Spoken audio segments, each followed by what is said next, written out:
When we look at our world today, we all know that it is facing massive problems, and environmental degradation is this huge issue that faces us.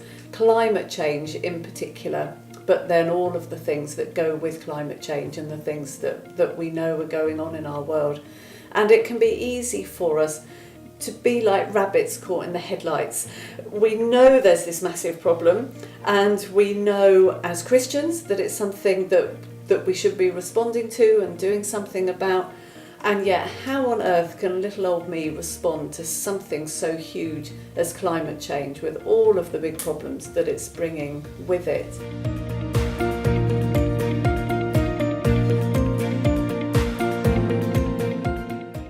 The thing that really got me engaged with environmental issues from a Christian perspective was when I was at university and I was studying theology, and someone lent me a little book called Whose Earth, which was very simple, and it just went through where in the Bible caring for the earth featured. So once I had seen where it featured biblically and how much a part of the biblical narrative was this idea of looking after the world, then that was what clicked in it for me, and I realised as part of my Christian faith this was something that I needed to take seriously.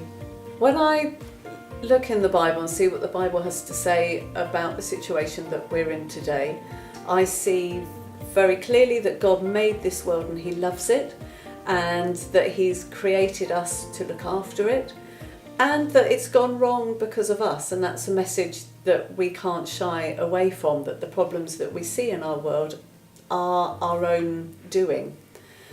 But the good news is that Jesus calls us to join with Him in bringing about the restoration of all things. Matthew 14 is a really interesting passage, and there are a few things that it speaks to me about.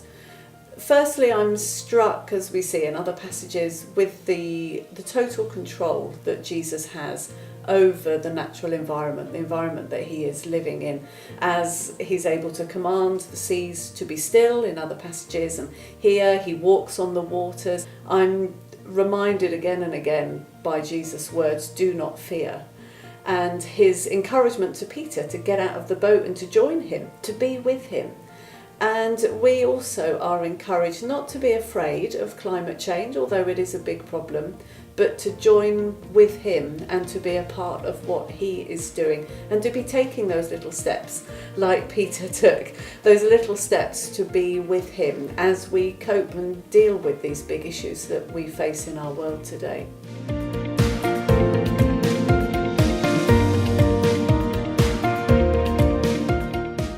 Over the years, as I've thought about these things and tried to live in ways that look after this world of God's, there have been a number of different things that we have done. The food we eat, reducing the amount of meat, is the most significant thing we could do there. The way we travel, dare I hit a holy sacred cow, our flying habits are really causing a lot of damage, and again, as followers of Jesus, I think flying less is one way by which we can worship Him really practically. The energy we use, thinking about where our energy comes from. One thing we can do there is to switch our energy to a green energy supplier. Really easy thing to do, doesn't need to cost much, but actually doesn't need to cost much more than the energy supplier we are with, but will make a big difference. And then thinking about the things that we throw away and taking active steps to reduce the amount of waste.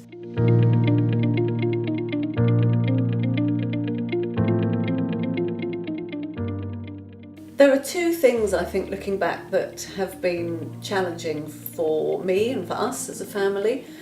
One of those things has been meat eating. We were hardened meat eaters as a family, and it took quite some time and quite some persuasion for us to move away from that. And I think the only way to do it is little by little. So we started off having one day a week when we wouldn't eat meat.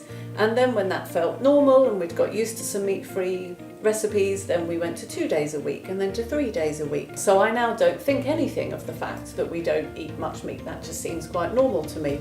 And the other thing for me that we've had to wrestle with has been family holidays. We took decisions not to fly on holiday, and that led to that made us think of other ways by which we could have holidays. And actually, looking back as a family, I know that it's led to us being much more creative, and we have had some wonderful family holidays. So it's been good, but it's been a challenge as well.